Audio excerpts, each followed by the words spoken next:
Welcome to the USMLE Question and Answer Blitz. We are diving into a high-yield questions. Remember, in the exam, you get 90 seconds per question in a 60-minute block covering 40 USMLE questions. Get your coffee? Let's nail this case and keep rocking our 40-question block. Alright, so we have a 42-year-old woman presenting with shortness of breath, dry cough, ankle pain, and fatigue. On exam, she has multiple erythematous nodules on her trunk. Lab shows elevated calcium, high ESR, and increased ACE levels. CT imaging demonstrates non-caseating granulomas in the lungs and bilateral hilar lymphadenopathy. She was started on steroids. The question asks, what is the most likely diagnosis? And you can see all the options right in front of you.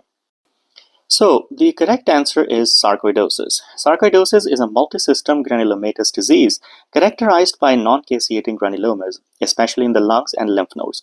The key lab markers are elevated ACE levels and hypercalcemia caused by activated macrophages producing vitamin D.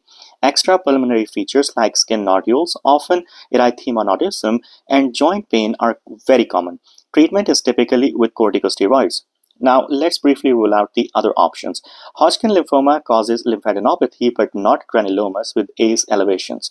Tuberculosis usually has caseating granulomas but plus systemic symptoms like fever and night sweats. Silicosis is linked to occupational exposure and calcified lymph nodes, not skin or calcium changes. Adenocarcinoma of the lung causes mass lesions but not this inflammatory picture.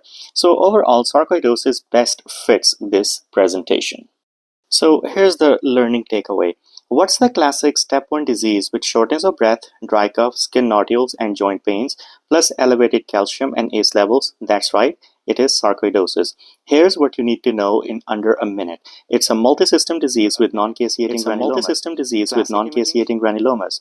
Classic imaging shows bilateral hilar lymphadenopathy. Labs, high ACE, high calcium thanks to macrophages activating vitamin D. Extrapulmonary findings, erythema nodosum, arthritis, and uveitis, and treatment of choice is always corticosteroids. Thank you so much, and I'll see you next time.